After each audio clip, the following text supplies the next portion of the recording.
There's been a whole lot go on the last few days and weeks. We're getting closer to elections. We have conflicts going across the world. We have economic issues. Well, today we're going to talk about 5 headlines that are impacting you that you don't really know that it is. And not only that, it's things that are not getting touched by the news. I love doing these videos because I want to bring attention to what's going on. 5 stories today, quick opinions on them.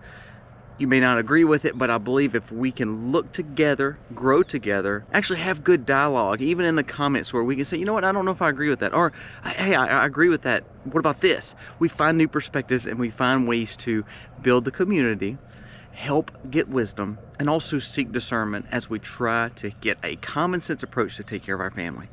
Let's jump into it. Today's video starts right now.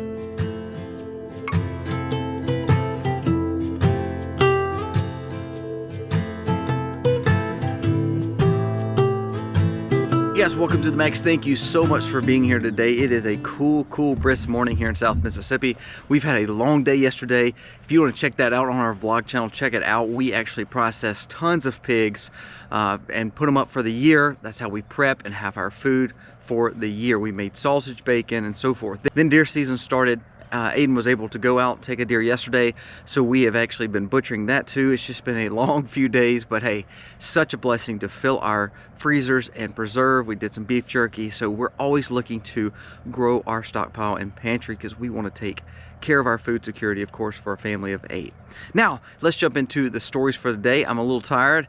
It's a little cold, so these will be quick for today, but I want to mention these because these are very serious. Number 1, the U.S. Air Force is flagging an officer for another Doomsday flight, or thinking about a Doomsday flight. Now, Doomsday flight was basically set up for a nuclear attack to be able to get the most important, of course, in the air to get them safe. And we haven't really had that going on. That was something that we did years ago, of course, Cold War, and then it hasn't been really prevalent lately. Well, now you're starting to hear more congressmen and actually more leaders say this may not be a bad choice. This may not be a bad thing to get the Doomsday plane back in existence and have it ready. When we start hearing conversations like this, and there's another story that we're fixing to bring up, it really makes you think we are now looking at nuclear war. We're now looking at a World War III scenario. Now, does that mean it's going to happen? No, it may not. Maybe it may be like another Cold War, but we need to get away from this adversarial relationship with other nuclear threats, because all it does is going to make us live in panic and fear. That may be what they want, but it's not good for our psyche and not good for us as Americans as we try to raise our family. So number 1, why are we worried about building another kind of Doomsday plane? Are we really that close to a nuclear reaction with this war? I don't know, lately we've seen a lot of talks on EMPs and nuclear and attacks like that. That's just crazy that we're even having that conversation in 2023. So I digress. Number 2, a new type of dementia has plagued America. Now this one is so serious, and we still, it's kind of like eating fast food, knowing it's bad for you, thinking it's good for you. The grilled salad wrap from McDonald's is not a healthy option. This is the same thing. We're seeing a new type of outbreak with dementia, and it's caused by phone use, by having a device, a digital device always in your face. It says that in the United States, it is estimated that at least 7 million people over the age of 65 have dementia. If current trends continue, by the end of the decade, more than 9 million Americans are expected to suffer from this loss of cognitive function. They're saying this major health epidemic, digital dementia, occurs when one part of the brain is overstimulated and other parts of the brain is understimulated. You know, you're swiping. That's actually not good for you. It's very bad for you. It says an American 8 to 12 years old spends an average of 4.7 hours a day scrolling their lives away. That's around 70 days in a given year. That's actually not good for us, especially if we put devices in our kids' hands too early. I challenge you, don't get your kids social media, don't get your kids iPhones and phones that are dangerous for they can access the internet or access social media. Our kids have what they call gab phones. What that is they can talk and text. That's it. They can only talk and text to people who we allow them to too. It's very old school. It has nothing else on the phone. I like it. I'm not sponsored by it. I just tell you, as a parent, I know kids want iPhones and they want all these Androids and all these apps. It's terrible for it. you're seeing the causes and ramifications of it. Not only the endorphin push, not only the problems with the rise and fall of bullying and the motions of trying to get themselves to a different bar in a setting of a celebrity, but not only that, it's causing health issues. This is an epidemic, they said, that will get worse, especially because kids are used to having phones and social media and swiping more than ever right now. Number 3, the Army, kind of like the first one, kind of scares you. Number 3, the Army is begging for a lot of their unshotted soldiers to return to the military. We're seeing such a shortage that they are begging people to come back to the military. Not only that, they're actually doing sign-on bonuses, bigger incentives to become part of the military again. Why are they ramping up our military? Why are they ramping up our defense? Why are we spending more like we talked about last week? Because we're seeing signs of war. Now, for most of the defense contractors and a lot of governments, they love that. The neocons, they love it. But this is toying with people's lives and with their livelihoods. And now, because the economy is so bad, you're going to see a lot of people say, you know what, we can go back. It wasn't that bad, let's go back to be in the military, and all of a sudden they're putting themselves in a precarious situation because we are literally dealing with nuclear talks, conflicts in the Middle East, conflicts in Eastern Europe. And again, we don't even have the military to deal with it, and we're putting billions of dollars that we don't have in the way of that. We're putting soldiers in Syria, dealing with Iran. I mean, there's just so many things going wrong, and here we are, we have a lower outlook on recruitment than we've ever had. So now we're begging and pleading people to come back to the military because we dismissed them because of what they wouldn't get in their arm, or dismissed them because of their beliefs. That's why they need to quit worrying about playing on TikTok and trying to change genders and start pushing all that and start building true men again, making people patriotic and wanting to serve their country. I hate the fact of what we're seeing, and it should not be about war. I don't want my kid going to war. I don't want my kid going to Ukraine or Israel. I really don't. I want them to be thankful for what we have, not take for granted the freedoms that we have, but also we need to elect politicians that want to keep us out of war and just want our borders safe and just want America safe. This is a big deal.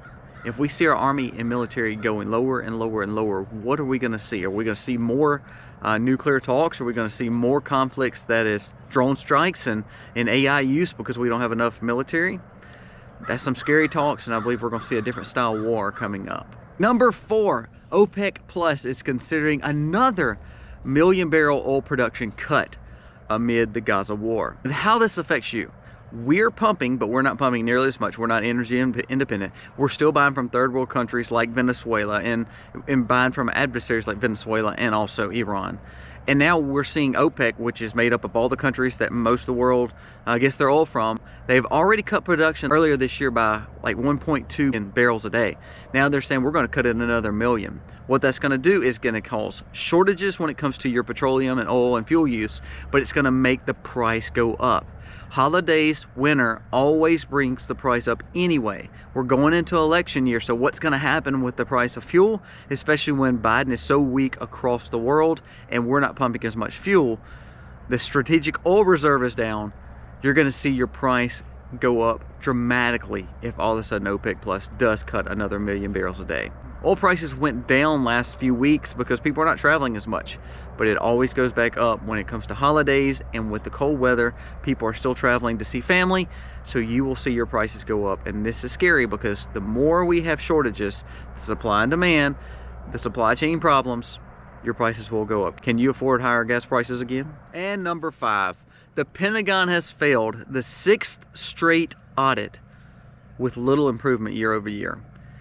It's like $3 trillion off. Now, we have hired more IRS agents than ever, Biden has, to audit you and your $600 PayPal accounts, your cash out accounts. The fact that they're gonna audit you because what is this $200 fee? What is this $1,000 missing? All the while the government is misplaced $3 trillion to the Pentagon. Where's that money? We're paying Taliban still, we're sending money to Iran, we're sending money all over the world, and we can't even account for $3 trillion. Why do you think so many people and lobbyists and defense contractors want war, want spending, want military conflicts across the world? Because all the money is just flowing in there, and then all of a sudden there's no one accountable for it. When are we gonna fire people for not being good? When are we gonna fire people for not being good stewards with our money? It's our tax dollars, and they're gonna charge you more tax dollars for them to turn around and quote unquote lose it. Do you not see the problem here? We're spending money we don't have. We're losing money, and they're still taxing us, and they're hiring more agents to make sure. 51,000 already just this year has been added to the number of employees.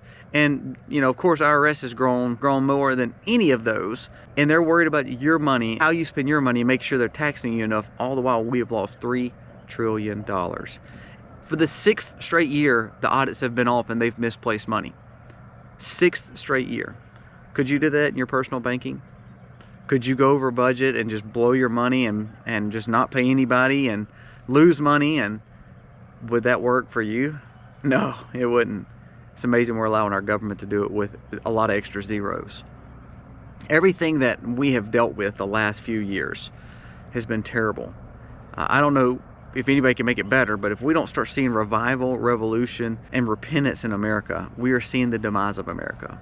Talking about doomsday planes, no military, and the fact that we're spending money and losing money as a country, all the while still taxing you, that is setting up for a real bad problem in America. So I'm hoping that these stories will help you wake up and see that you have got to start taking care of your family. You've got to start putting food up. You've got to start putting money up. Get out of debt, because your country is not doing anything for its citizens and constituents. Your representation in Congress, I don't know if is working right. Now, is there a turn? Is the election going to do better next year? I don't know. But the problem is we are so far in a deep hole that it's going to take a long time to get out. So we have to be ready for anything and everything. I hope we have repentance, revival, and revolution. But if not, we have to be wise and have discernment and try to find ways to navigate ourselves through this crazy world we live in. Guys, thank you for watching. Pay attention to the stories that no one's talking about, because that's the ones that are going to give you the most answers and also give you the most wisdom as we try to build a common sense approach to raising our family in this crazy world. Get the phones out of your family's hands. Get outside, play a little volleyball, tennis, let them go hunt, get away from devices, spend time with your family, love on them, and of course live for Christ. Guys, thank you for watching. God bless. Happy Homestead, y'all.